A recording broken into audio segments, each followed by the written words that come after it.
welcome back to another episode of Bizpedia Team Talks. I'm delighted to have 4 members of Team Bizpedia with me. We're going to start off with introductions. So to my left, do you want to start, James? I can do, yeah. I'm James from Giant Peach. We are a digital agency, creative digital agency.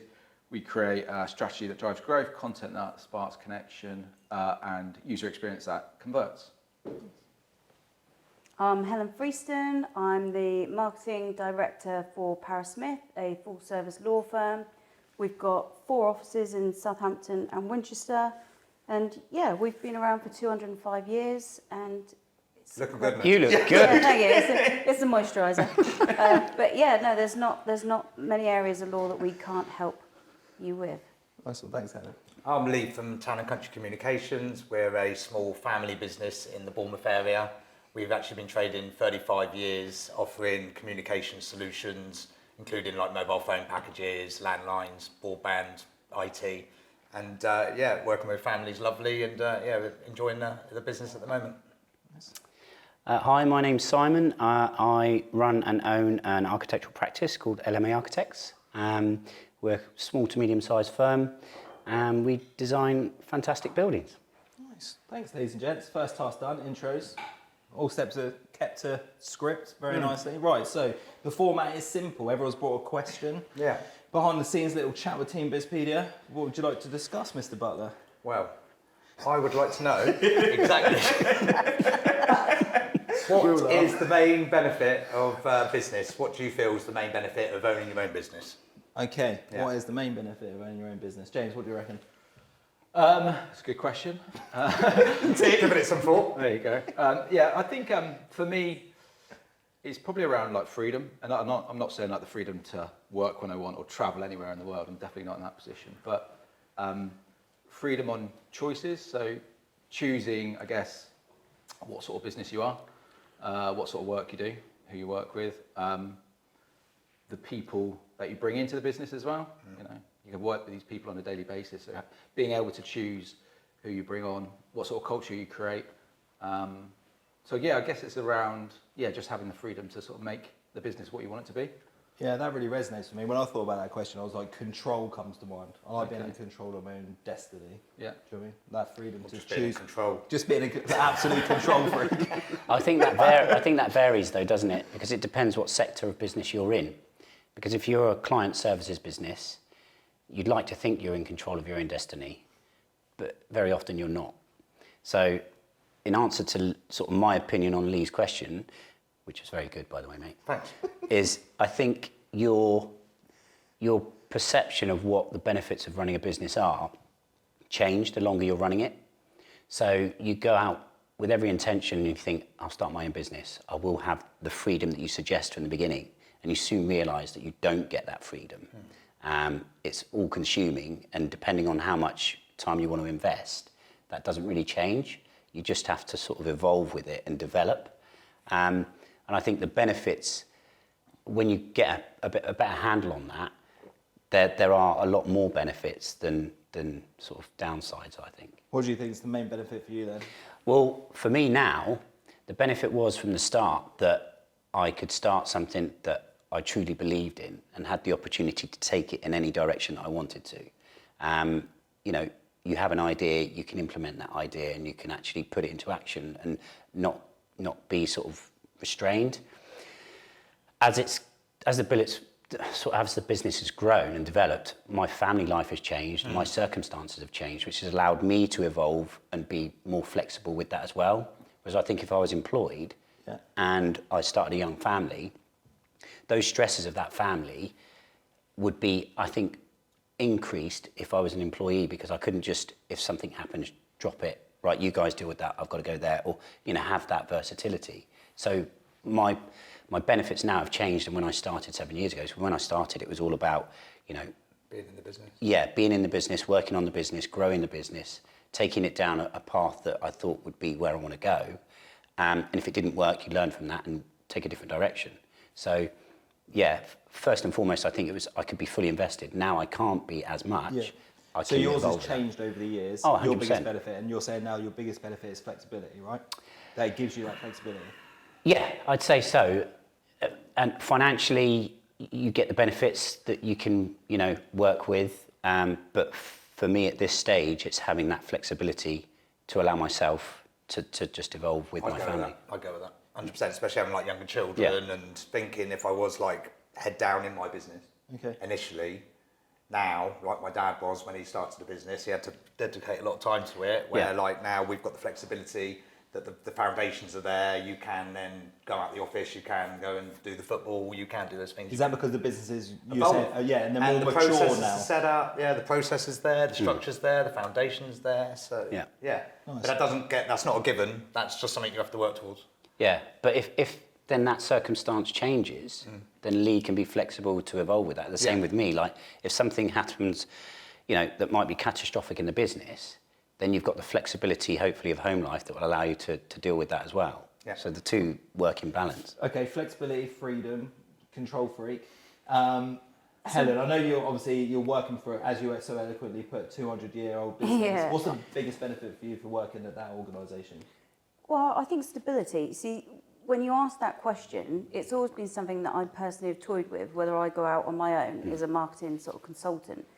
So I've always been thinking to own my own business, I think the pressure just gets too much. And I was just like, so, obviously either owning your own company and having that pressure of making it succeed, the want to making it succeed, there's all these ifs and buts, but I think you have to be really brave and back yourself if you are going to go into business for yourself. And that's always been something that's held me back a bit. I think just the lack of bravery, like I can't make that step, but yeah. What's the fear that's holding you back? I don't know. Is it something you want to do? I think I always did, I always wanted to. And I was given an opportunity when I just had my second child.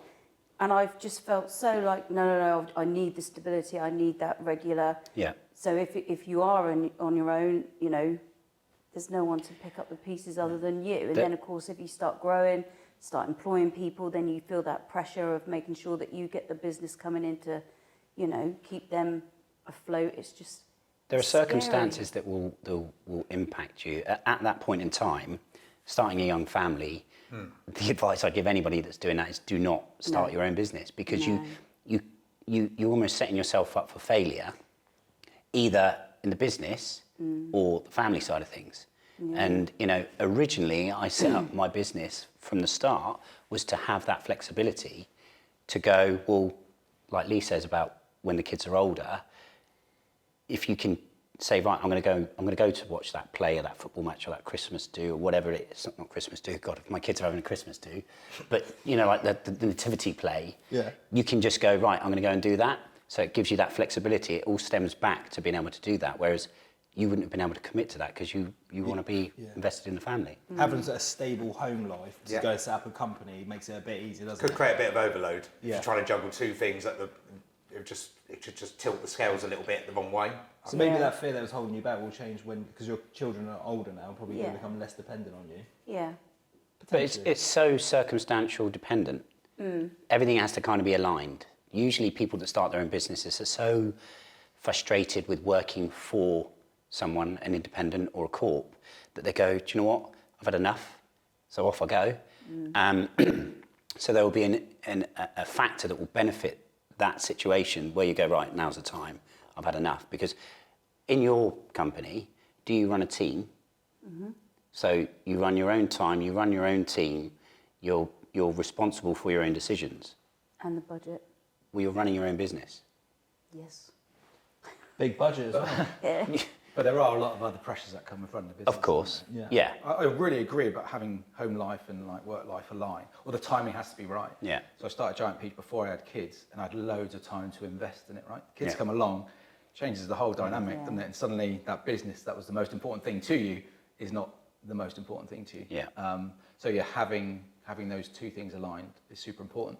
What I will say about flexibility though, like I give my team as much, especially now post-COVID, as much flexibility as possible. If they want to go and watch their kids in a nativity play, they can. If they want to do the school pickup, they can. So I'm trying to create a bit of, I guess, a culture or a business where the benefits of that flexibility and freedom as a leader, the staff get as well. Yeah. It retains that talent, and it attracts the right. But that talent as well. dynamic's changed from from a generational thing.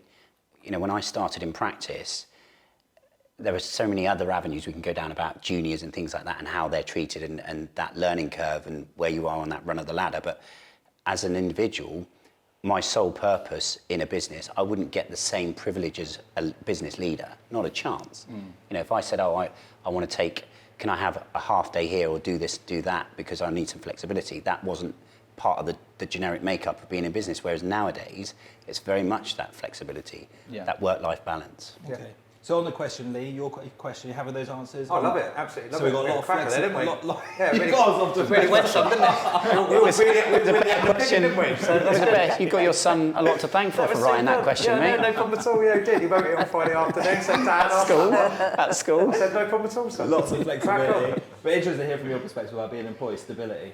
Okay. James, question. What do you want to bring to the table? What's on your mind? So yeah, I suppose it follows on to that sort of things post COVID, I guess, is sort of changed things. We were an office-based business before COVID. Obviously, during COVID, we had to go remote, like everyone did who could do.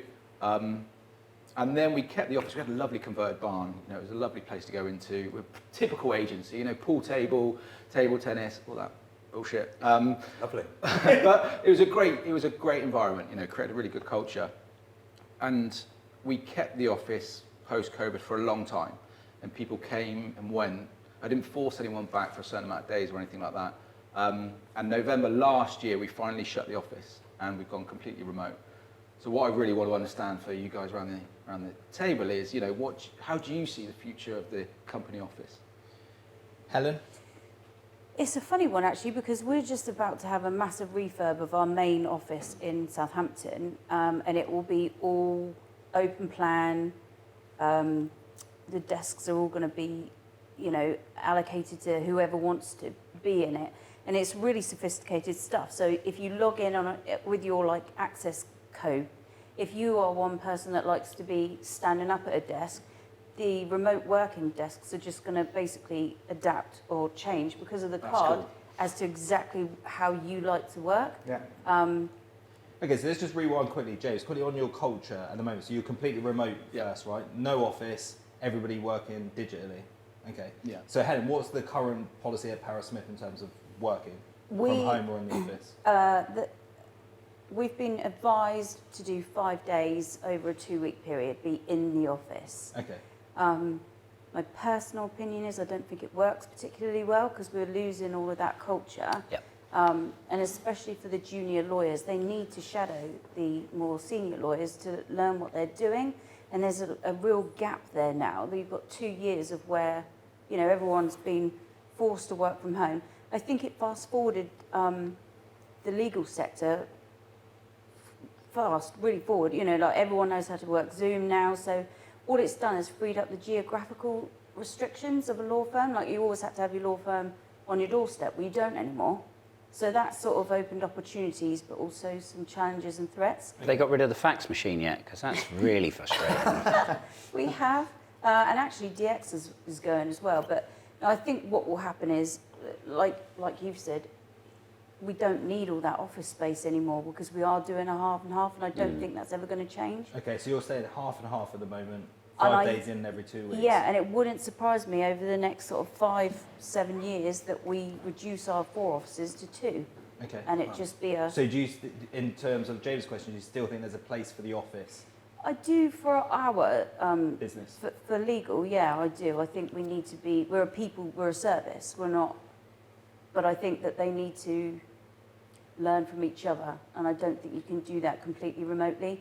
We will have hot desks, and I think what will be nice with the hot desks is you'll be working next to someone different all the time, so you'll really get an understanding of what other people do within the company. That I think is going to be really exciting. But yeah, Or I do. unfortunate if you don't really get on with them. Depends. But no, I do think space-wise, there's no point in having all of that capital if it's not being used. You know, I reckon we're at 50% capacity now. Okay. There's a lot of money tied up in Real bricks estate. and mortar when Yeah. it could be... So you think the future of the office for Paris Smith is Hot less desks. hot desks, less Yeah. office space, Yeah. but still people spending some time in a communal area? Yeah, for sure. Okay. I think the thing for us with hot desks, especially sort of the creatives or the developers, they've got 2-3 screens. Right? They've got their setup at home just as they need it because they're working in that environment all the time. So hot desks for us just didn't work because we had to have sort of 2 sets of hardware. So they'd bring their laptop along from home to the office, and they'd have to plug in for double screens. So actually, it cost us more to have like dual screens at home and dual screens at the office. The thing is, you touch on that, James. Being a creative, obviously in a creative industry, for us, What's your policy at the moment? Let's start with that. Like in the office, everyone in the office all the time. 5 days a week. 5 days a week. Why have you chose to do that? Because for a design-led practice or a design-based service, I liken it to like the conversation while you're making coffee or whatever you're doing, that quick 5-minute conversation where something can get solved, or you just like, you've been looking at something for so long and someone else comes in and just interjects for you. Those conversations don't happen when you're at home. So as a creative, you need that sort of inspiration, other people seeing like your work and development. You can all sit down and have like just a 10-minute conversation, put something up on the projector or the board, and everyone can just see the work and something you've been looking at for a week or so. Someone else is just going to go, oh, have you thought about that, and that? Those conversations don't happen. And I think you're at jeopardy of losing that if you're solely at home. But again, I'll refer back to, it depends what industry you're in. For me, home working doesn't work. Part home, possibly. You can be flexible. One of my guys works from home. He's not on the design side, he's on the technical delivery side. So it's not essential that he needs to be in the office. So you do make an exception for him? Yeah. I'll obviously be flexible. Right, if someone said to me, look, I want to work from home 2 days a week because I've got other circumstances, then I can accommodate that.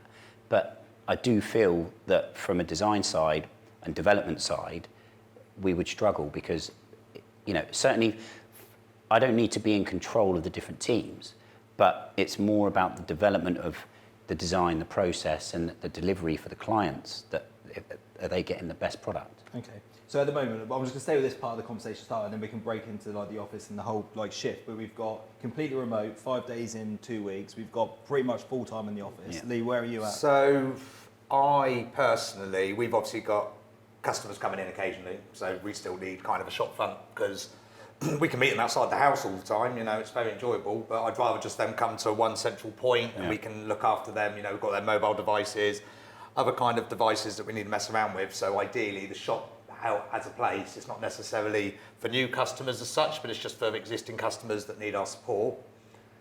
I personally like my home being my home and my workplace being my workplace. So even during COVID, I still continued probably to go into the office.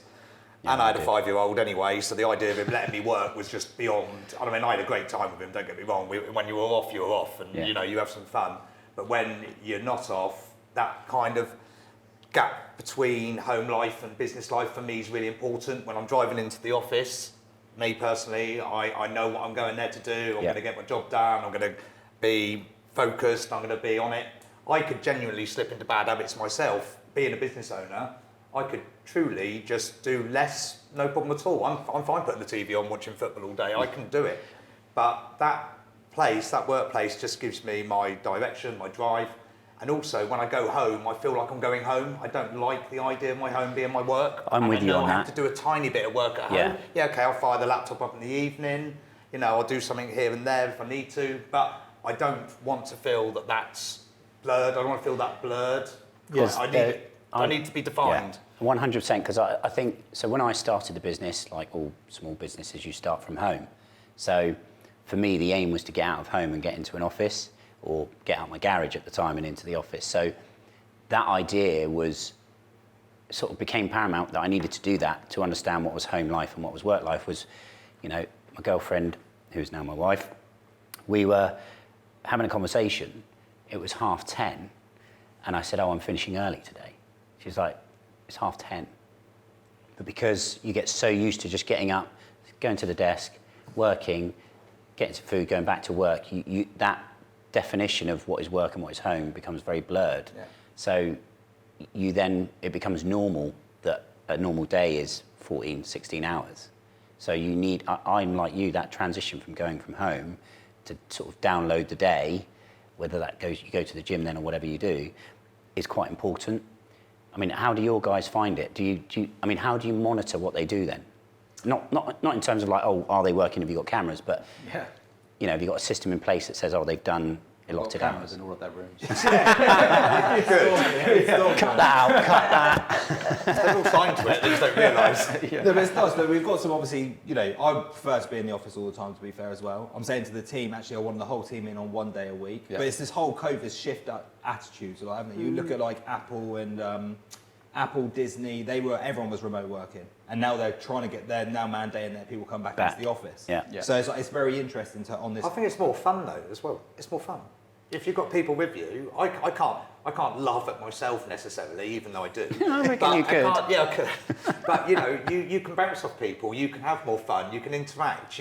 And also, as you just said, if there's a problem, you seem to solve it quicker with someone near you than you do when you're just waiting for them to respond on an email. You've moved on, passed on, don't really give a shit what the answer is. You just How do your creative guys, surely they were in like a team that they would develop a project together or evolve that. How do they now do that? Just through Zoom? So we've had to work really hard on it, to be honest. It was really challenging, and I think that's why I kept hold of the office for so long. But we've created systems and process in place to make sure we're still collaborative, make sure those conversations are still happening, and we're now pretty good at it. Do you feel like you're missing anything with an office at all? I personally do. I enjoyed going into the office and the buzz of it. But what we've done now is we do one thing together every month. So we either hire an office space and we all get together, or whoever's closest, because we recruit across the country now, so we've got people all over the place. So that's the benefit of not having a Massive central benefit location, there. right? Yeah. Or we're going to, we do one big thing every quarter basically. So we're going to Henley Regatta with everyone. So we do get together. We have the social side of things because I think you do miss. You do. If you only know someone through a screen, you haven't really got that emotional connection with them. You haven't got a personal connection.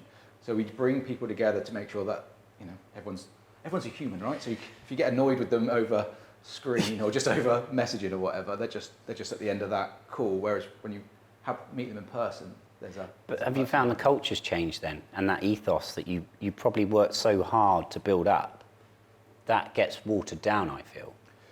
Yeah, I really struggled personally with the culture side of things because I spent a lot of time and effort creating a culture which I enjoyed. It meant people worked harder, they enjoyed what they did.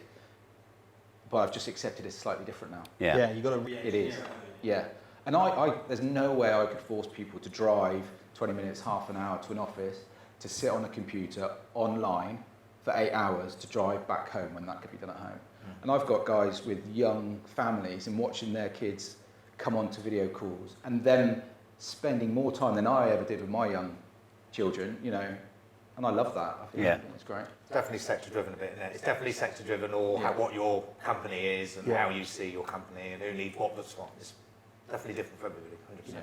Yeah, definitely like with it being in James again with Yeah, developers and stuff. I think You don't look at it from everyone's perspective until some of the people tell you what they're doing. And a lot of this is also personal choice. It is, Where 100%. we're the decision makers. 100%. You can kind of be like, look, this is the route that I want to take my company because I prefer that as a preference. And sometimes you have to have the empathy for the team and be like, actually, I think you put it out to the team. Being flexible with Yeah, it. but I prefer to have an office. Yeah. But True. to keep the talent and to keep the sort of well-being and lifestyle of the team. But I think facilitating that for you is actually hugely beneficial for what you can offer clients as well, in terms of the pool of candidates that you can actually now call on. Like you're saying, you're national and things like that. I think it's cyclical, that it was really cool in the beginning. So, I mean, it was difficult for me because I kept the office open all through COVID. So all my mates are texting me with beers on the beach and I'm there working. Maria was pregnant at the time as well. So it was really challenging. But in the sense that now, 2-3 years on, people are like, I've got to get back in an office. I can't do it at home anymore. That either distractions or how they've been affected in terms of having that interaction with people. Like you say, the buzz of being in the office, getting up, going, you've got that purpose. I think people are now realising some of them anyway, require that. So on the workplace then, let's just all try and project 10 years into the future.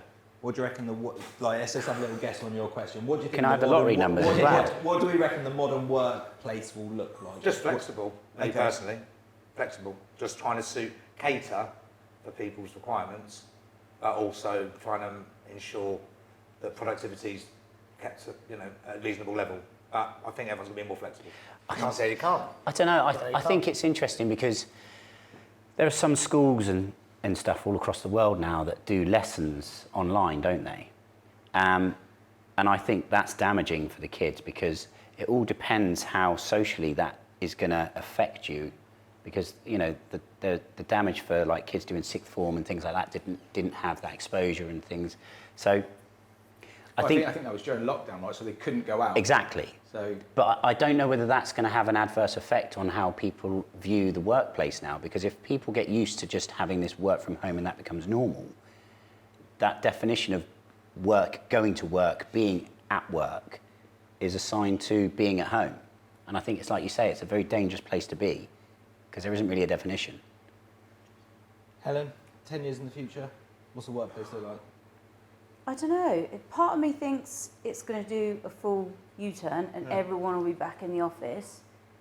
But like you've just alluded to, I think people's expectations, you almost have to be flexible to fit the candidate in front of you, depending on their, it's not something employers have ever really had to deal with. But now we know that we can, if we have to, work from home. It suits some, doesn't suit everybody.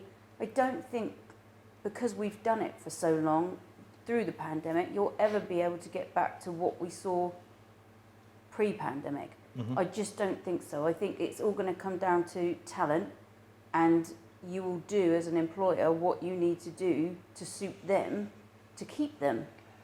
I think it will be like Case by case basis. Exactly. But then how does that define you? Because you've got candidates that you've got to effectively accommodate when they say, oh, I want to have this many days in the office a month and I want to work the rest from home.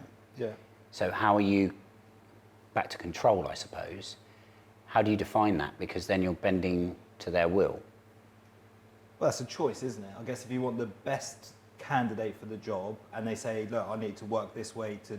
If someone came to me and I thought they were the best candidate and they said, I need to work 4 days from home, but I like to be around humans because I'm a social creature and I like that, and I need to be 1 day in the office, and my current policy is 3 days in the office for everybody, then I've got a decision to make. I either take the road that I say, sorry, you're not a good fit for us, or I make the choice where I'm like, okay, I'll take you on and you get what you want, as long as you're delivering. extend longer probation. My leadership, the way that I would do it is I would give them what they want, as long as they deliver the stuff. And then manage it by what they deliver. Yeah.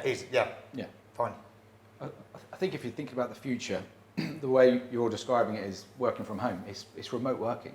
Right? So this younger generation is going to come up and have no concept of driving to the office for 5 days a week. They're going to have their laptop and they can work from anywhere. It's, especially when they haven't got, commitments, family commitments. Do you think that level of autonomy though breeds the best productivity? Because I think that's where some of these big organisations are struggling. They're saying, right, go away and basically just do whatever you like. Based on the person, do you know what I mean? But like actually getting work out of people needs some level of leadership and directorship, doesn't it?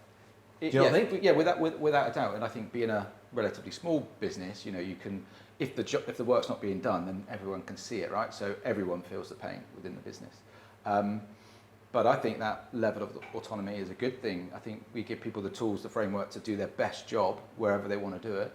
And if it's getting done, then that's great. I just cannot see how, the company office is going to continue. I guess it is the getting the work done bit, isn't it? Yeah. So you don't mind if it is getting done, but I think people are trying to get people back into the office because it's not getting done. Well, yeah, but I think also that, right, it's important to remember people, just because they're there doesn't mean they're busy. Yeah, agreed. Right? So they might go missing while they're working remotely or working from home. But it's the same with the office. You'd come in and they just coast for the day because they're not up for it. They're hungover or whatever it might be. There's a huge level of trust. So if you've got a good team, so one of my guys that, like I said, that works from home, I said to him from the outset, I don't care when you do your work. He's got a young family. So in the daytime, if he does nothing and starts at 5 o'clock and finishes at 1 o'clock in the morning, as long as he's in control of issues during the day in terms of he's keeping an eye on his emails, that if there's anything pressing that he can respond, then that's fine. In terms of delivery, then get it done when you need to. And that there is a level of trust there. So and I trust them in breeding a culture of personal responsibility. Yeah, isn't it? accountability, that's key. Accountability for everybody. we you know, people have still got timesheets. They still track their time. Yeah. We you know, it's not. Plus, you've got the cameras. Yeah, well, that's it. Put some clothes on. Okay. Well, look, I think we're all trying to navigate that at the moment, Yeah. aren't we, in this big shift? Okay, so moving on to the next question. I've got a little question for you all. I know you're all super, super busy I've people. got a little question as well. Have Have a you? glass of water, please. Yes, you can. Thanks very much. Do you want mine, mate? Yeah, Water. lovely. Mr. Butler, wet his whistle. Yeah, right. whilst Whilst we get you some water, what do you think about this, right? So I know you guys are very, very busy people.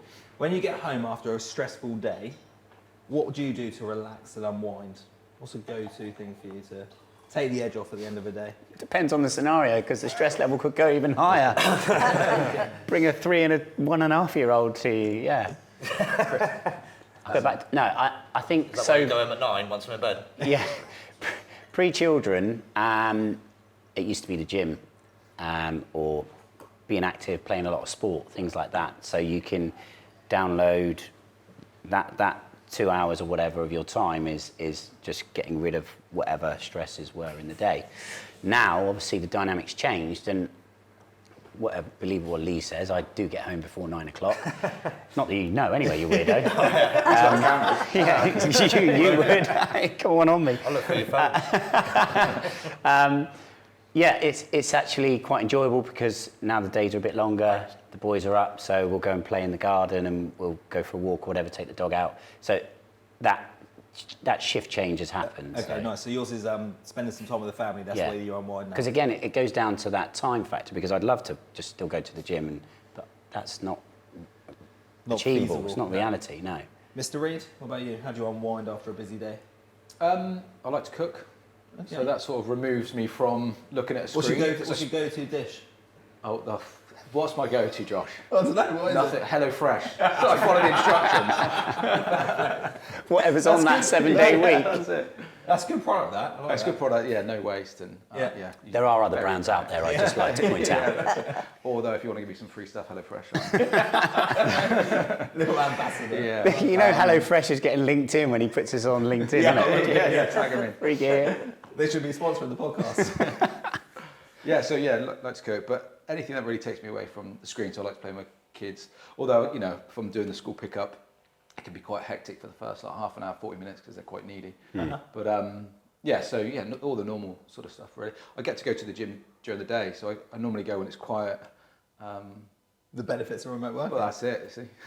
And being the boss. Mr. Butler? Yeah, I'm the same. I'm kind of a dog walk pre-children, just a dog walk. I wouldn't even say hello to my wife when I got home. I just put the dog on the lead and just go. It was just the most sensible thing to do, because if we were going to engage in a conversation, instead of me being lost in what's just happened, it was just like just a dog on the lead, out the door, half hour. That's you sorted, decompressing. absolutely sorted. Yeah, come back, ready now. Still didn't talk to her, but anyway, I felt good.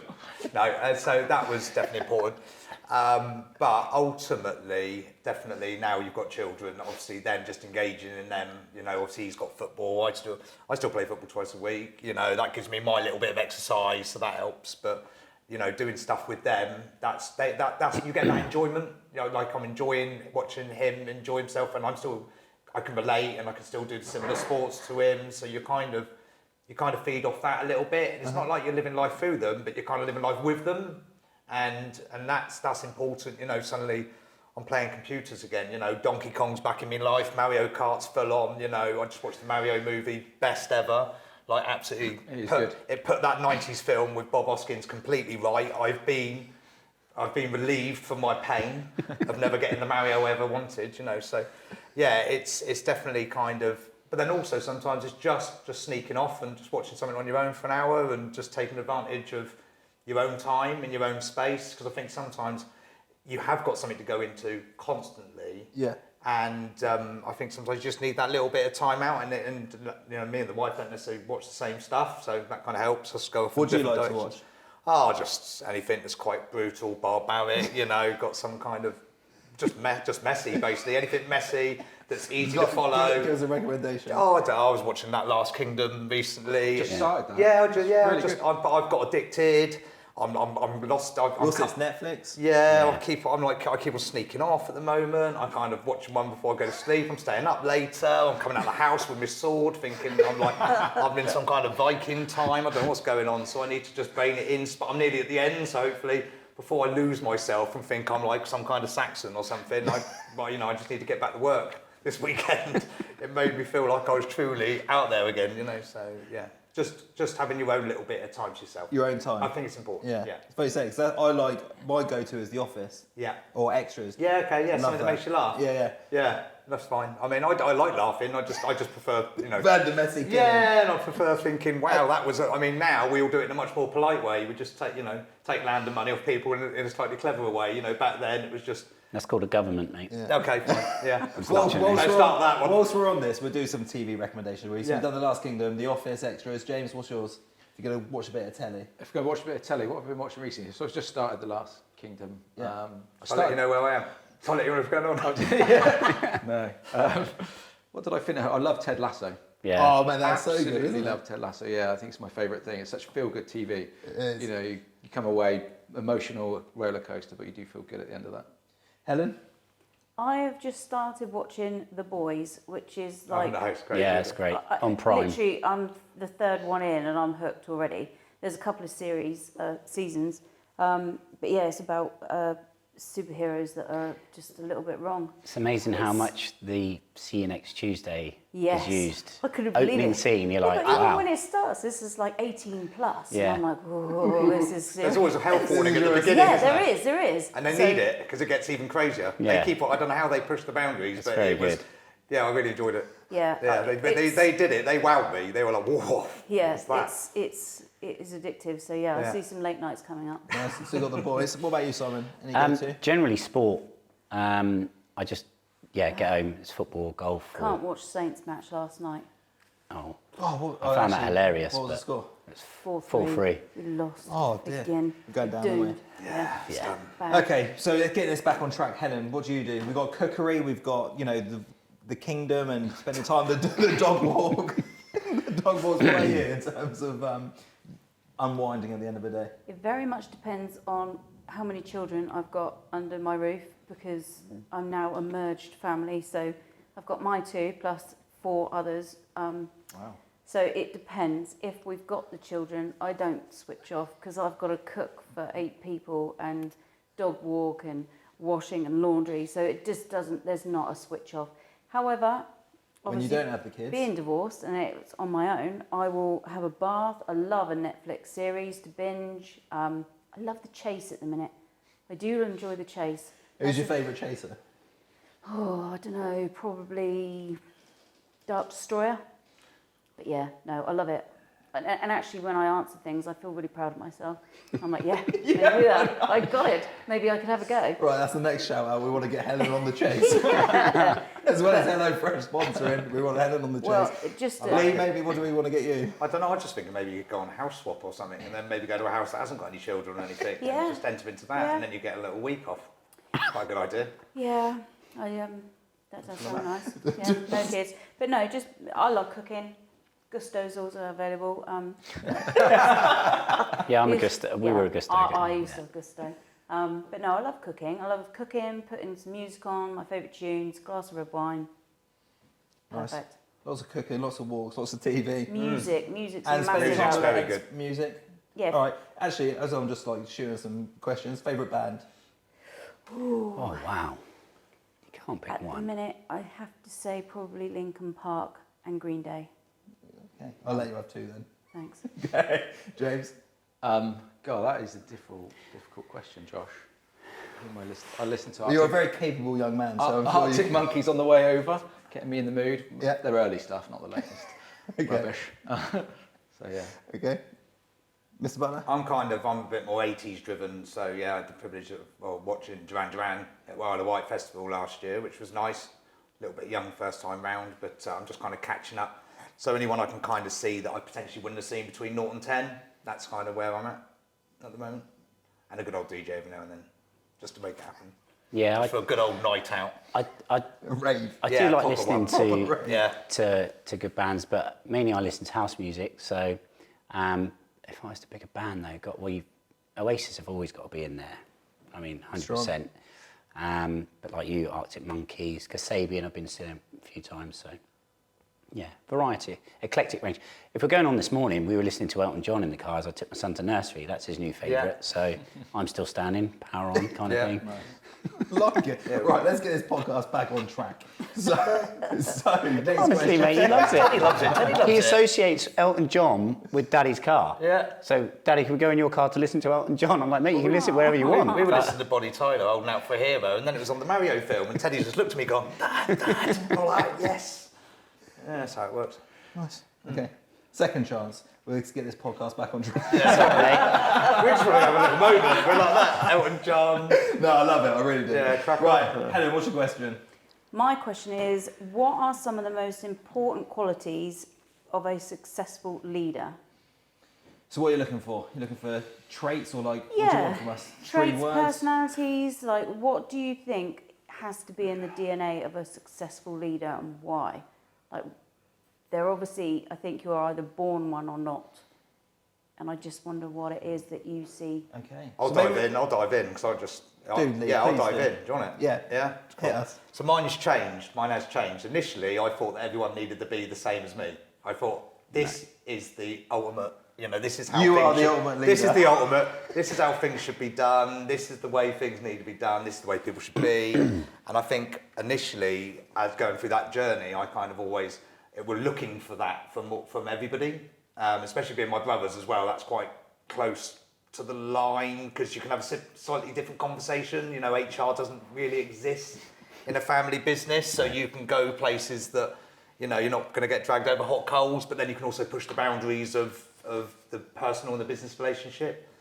So I think for me, it was initially thinking that, why aren't we all the same? Why can't we all do the same? And then and as time moves on, I think it's more like understanding that everyone has different strengths, understanding that everyone has different qualities, understanding that everyone has different ways of doing things, but then also seeing how those dynamics come together to make a business work and to make life work, and also then can you personally and in business achieve those goals while you're all kind of working in different ways.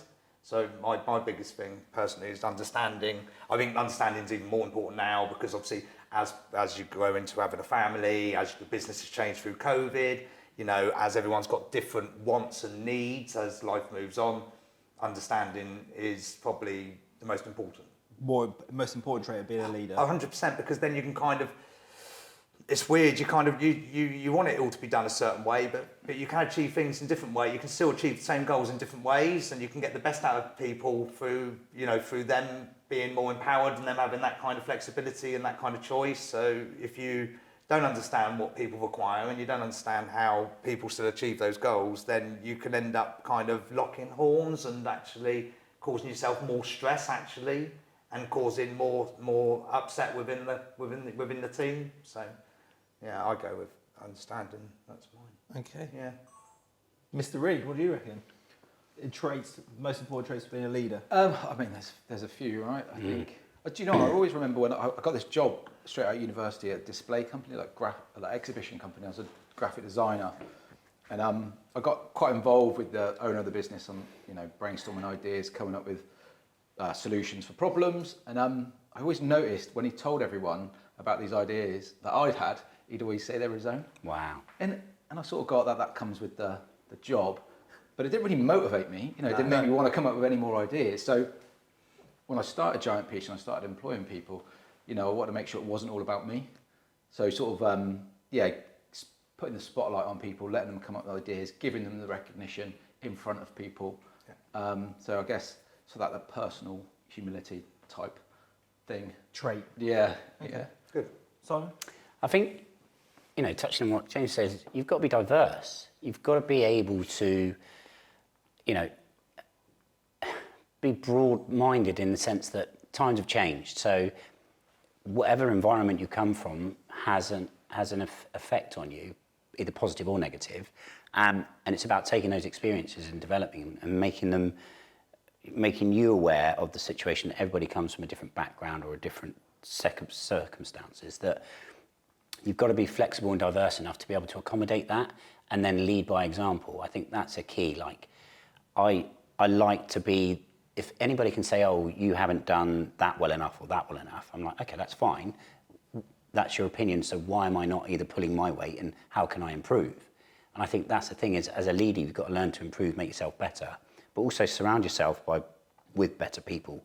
Don't feel that you are feeling, I'm trying to think of the word, like if you feel threatened by someone else because they're better than you, you shouldn't feel threatened. That should be a positive because they're going to make you a better person, help you develop and grow, because you've got to do that. To make yourself a better leader, you understand every different perspective. So I think having different, it depends again what circumstances you're in, because different people, like creatives, they can be a pain in the arse to work with because they've got their own particular ways and their own nuances and things like that. So it's learning to accommodate that and bring out the best in them. And I think adversity, then that will bring out the best in you. Okay, so would there be humility? Yeah, I think so. Was it And compassionate as well, isn't it? Yeah, and not having to know all the answers, right? No, because you don't. Yeah, and so surrounding yourself with people that are better than you. I love that one. I think that's really good. Let's go around the table then. I want you to think about the most important traits of a leader. Just words, okay? Like values, it could be personality traits. Just describe a leader in 3 words, which would be the 3 that you'd like to see in somebody. So, Helen, as it was your question, start with you. I would say motivational, empowering.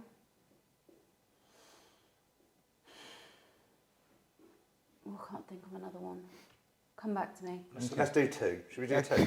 Yeah. Yeah, I've only got 2. I'm struggling to think of one. Let's go with 2 because this. I like it, let's do it. Can I do mine now again? Just because that's on my head. So we've got motivation and empowering. Go on, quickly, get out, Lee. I'll go back to understanding because that's where I started. Yeah. And supportive. Understanding, supportive, motivational, empowering. James? I would probably say vision and maybe empathy. Vision and empathy. Oh, God. There's no more left. You could have the same. I'll go flexible and encouraging. Flexible and encouraging. Okay. I've got another follow-on question, actually. I'm just curious to ask you guys. Which leader do you most admire?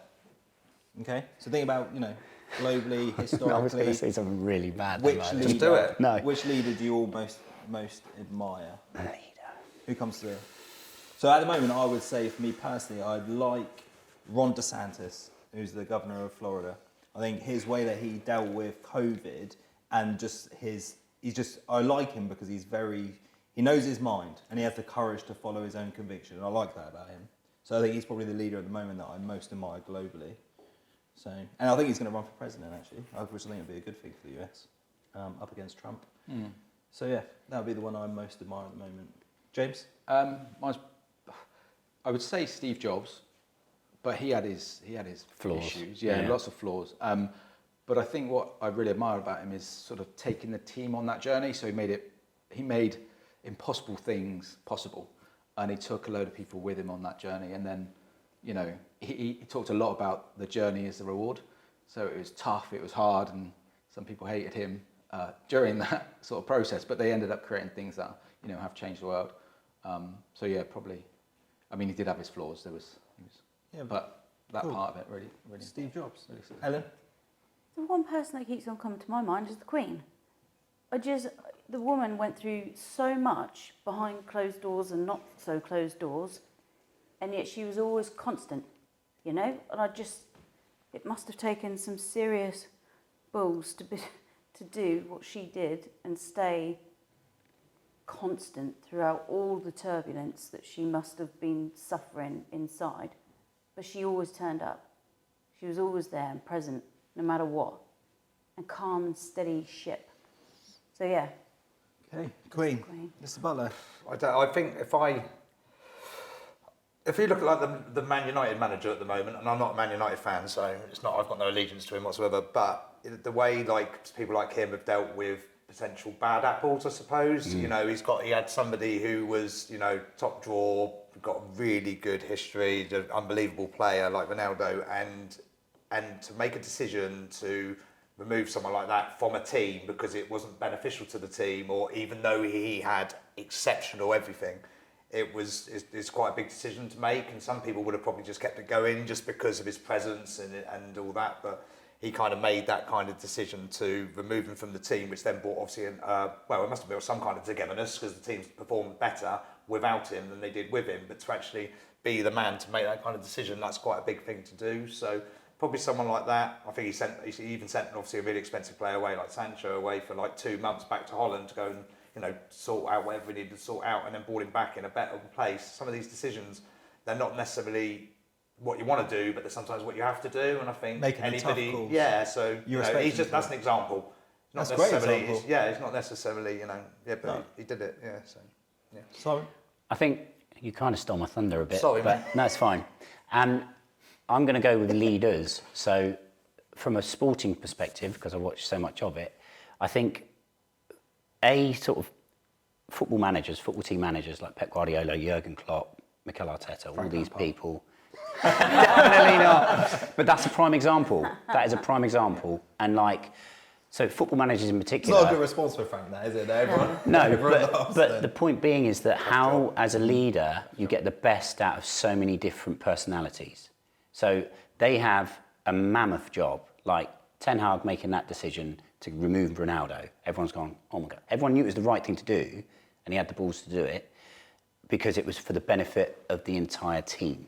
And I think making those kind of decisions as a leader are critical, because you look at the GB cycling team, or like when you're building up to an Olympics, the people in place to make those things happen, to get the best performance out of those individuals or as a team collective, are huge. So how do you manage all those strong personalities in the room, and the different types of players or sports people that respond to different scenarios? Like some need a kick up the arse, some need an arm around the shoulder. That is a very hard thing to manage, and you get the same in an office. So I think those type of leaders in those positions, because you've also got leaders within the team, so you're trying to lead them, but then you lean on them to then lead their fellow teammates or supporting So the people. leaders you admire the most are football team managers. Well, no, I think just the same people thing in in the business. sport. All in And business. people in the sport, because I think playing a lot of If I sport. had to push you on one name, who's your one name?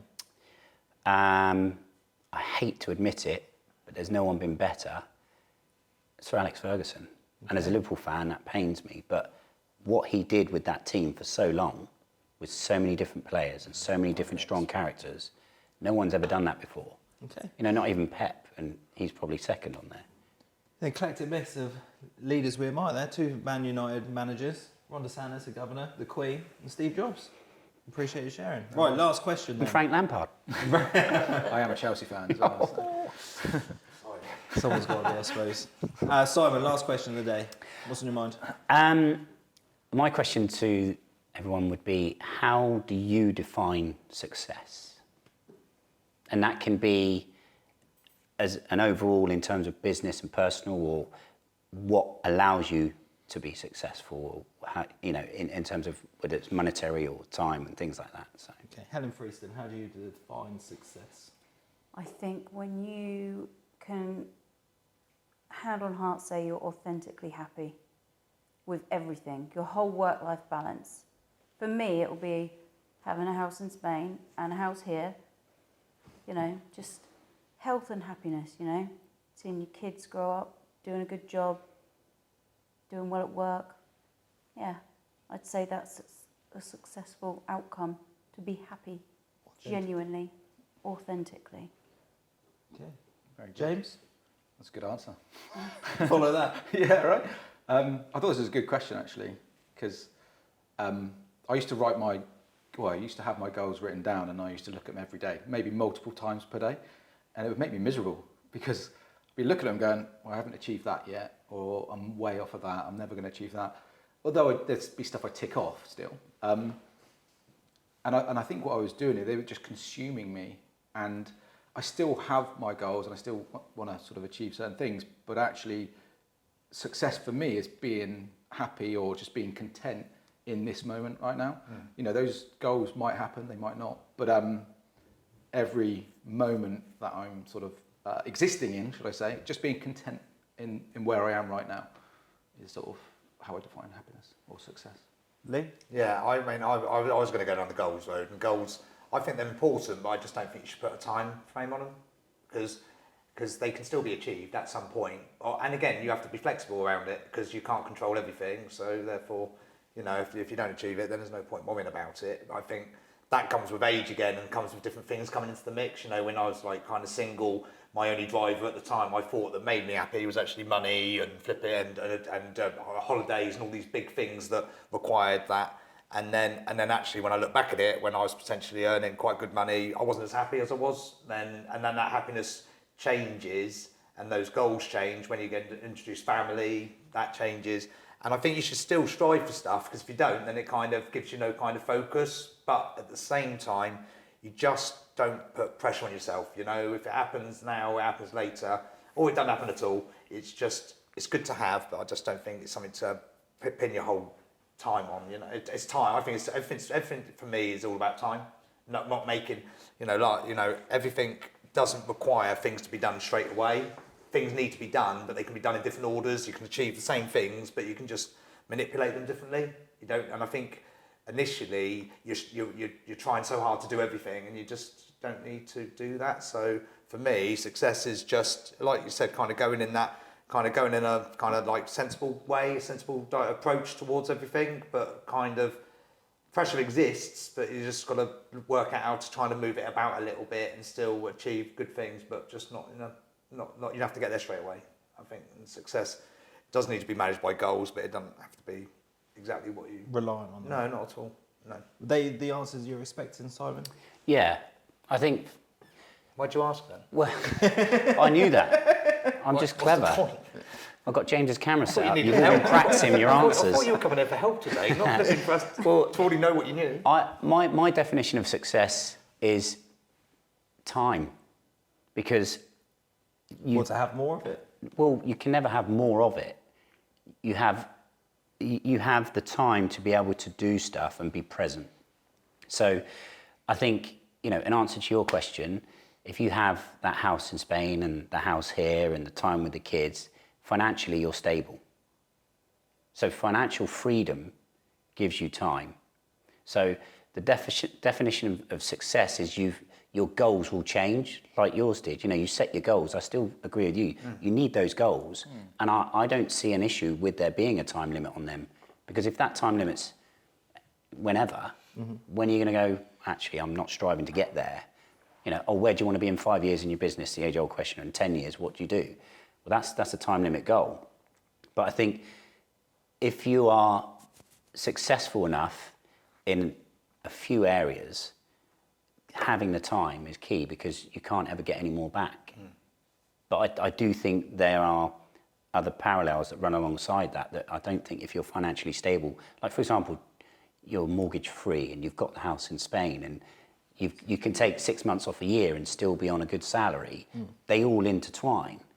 That to me is success. Yeah, I think I'd define it as similar to you guys around happiness, but I think happiness can be found in progress. So like if you feel like you're making progress on your journey, wherever that might be, that's right for you, and not getting hung up on this is my mountaintop and this is where I want to, just the journey of enjoying that, I'm feeling like I'm making progress, would be like how I would define success as being happy. For me, that is me knowing what my mountain looks like and me feeling like I'm making progress on my journey. Yeah. That feeling of it. So I think, around defining success. But there's a lot of similar sentiments from everybody around the table. I think one thing, just to wrap this up, is I want you to think about the last time you smiled, or what made you the last little experience you had that made you happy. 30 seconds ago, having a chat here. But let's not, I know you've had a lot of fun on this, but let's just think before you came in here today, whether it was last night or this morning, last time you just smiled or someone made you laugh. So for mine, as I thought I was going to ask you this question, mine was, I think last night, my daughter was running around. She thinks it's really funny to if she runs up to me and just tapping my leg, and I just make loads of noises like she's really hurting me. Yeah. Does that make sense? Yeah, I get it. Yeah. So just it does bring a lot of joy to my heart that she thinks she's being really scary. But yeah, that was probably the last time. Well, I felt a bit tired this morning, to be honest. I was kind of thinking, I wouldn't mind just sitting in the office hiding behind the computer, but obviously then this came about, and I was like, I've got to do that. I was going upstairs, and then Teddy, all he did was put on Alexa to play a music tune that I'd played to him probably over the weekend. And the next minute he's on the bed bouncing around, absolutely giving it some. And the next minute I'm on the landing giving it some. And I was like, well, I was just in a different space just now. I was kind of going, oh, I've got to have a shower, I've got to go do some things in a minute. And then next minute I'm having a good old little dance on the landing. So, you know, that there. What was the song? Oh, so Eli Brown, My House, banging techno tune, absolutely superb it was. Definitely wakes you up, 100%. Yeah, that's a little tactic for somebody. Yeah. James. Well, I was away. I went away for the weekend with a couple of mates, so we laughed a lot. To be honest, that was good fun. Where'd you go? I went to London, watched Back to the Future, the musical. So that was quite, it's actually quite funny. Yeah, would highly recommend it. Good. Doc Brown is great. So yeah, probably. But I try and notice the small things as much as I can, like the small things, even just a couple, people that you don't know, or something, just doing whatever, and smiling at those sort of moments. Yeah. I think that's important. Helen, what springs to mind? All sorts. Had family and friends over for the weekend, which was great. Even the drive here, it's such a beautiful road. And I was driving along it and I was thinking, I'm not very good with geography and I don't really know the names of the roads, but the road that I drove along to get here, it made me very happy. I just felt there was no traffic. It's like I felt like a racing driver. Oh, Yeah. felt like or what? Bit of both. Good. But no, the road, just being outside and in nature, like not being behind the desk, Yeah. being out, Just music on and stuff. Yeah. Just not thinking about it. Although it was my son's music that was still left on, and all of a sudden Raining Tacos came on. So I was like, Great tune, that, Raining Tacos. Yeah, well, I was like, I better change this. A lot I of think. music recommendations. From Yeah. I'll get a Raining playlist. Tacos. Right, Simon, what do you I've always think? loved that. But it's raining. Yeah, just the boys, just the way they're developing, and they're so sort of, just how they find things so amazing day to day, and they'll come and tell me. It brings a smile to your face, and it's so natural to them to, like Hugo thinks Elton John is in my car singing a song, which is fantastic. So it's those little moments that you're not going to get again, and you remember that's that one-time moment type of thing. He's coming out with some hilarious stuff. So, and when I get home, he says, "Daddy, can we play hole in one in the garden?" So, that's his word for golf, and off we go in 20 minutes, and he's loving it. And it's, you sort of take note of those moments. They're amazing. Nice. And obviously being with Lee, because he's an absolute comedian. Yeah, thank you. Right, ladies and gents, we finish up with our final thought. So what we've been discussing for the last hour or so, what's the one takeaway? What one thing resonated with you? So mine would probably be who you all picked as leaders. I always find that question interesting in terms of like, who do we admire? Because I think they're, we hope that they're role models for us all. That's the way I think about it. And can I integrate some of those traits in my own behaviour? So I just found it really interesting to know what you'd all say, the two Man United managers and the Queen, and also James talking about, who did you talk about? Resonated, didn't it? Yeah, no, it did. Steve Jobs. Steve Jobs. Steve Jobs. That's it, Steve Jobs. We're in the room. We're on board. Cool. So that was me anyway. James? I think there's been a few things, to be honest. I feel like there's been a lot of similarities, and I think it's not all about big cars, big houses. There's a lot of talk of family, which is great. That does really bring joy. So I guess, everyone's going through the same pressures, but they're not forgetting what's important. I think that's what's resonated with me today. Helen? Yeah, same. It's just been a really nice conversation. Like-minded people. I like the comment that I'm running my own business anyway. That sort of stuck. I suppose I am, really. You'll take that with you, I like that. Lee? I just actually enjoyed this more than I thought I was going to be honest. I like doing things once, and I haven't ever done something like this. So strangely, it's always good to do something and do something different. And strangely, I actually enjoyed this more than I thought it was first thing this morning. So I'll take that. Good stuff. And Simon, bye. final thought? Just understanding everyone's perspective on things is always interesting, because it just brings it back home that everyone is going through the same things, but as you say, slightly differently, but it all zeroes down to the one thing, and you always want more time, you want a bit more money, and you want to be able to spend time with the family and do more things. So you're implementing those things to get that done as best you can, with the realisation that that's your end goal kind of thing. Cool. All right, nice one. Well, Simon, Lee, Helen, James, thank you very much for being here. I really appreciate it. Thanks to all those listening to Bizpedia Team Talk. Until next time, keep smashing it. Bizpedia out.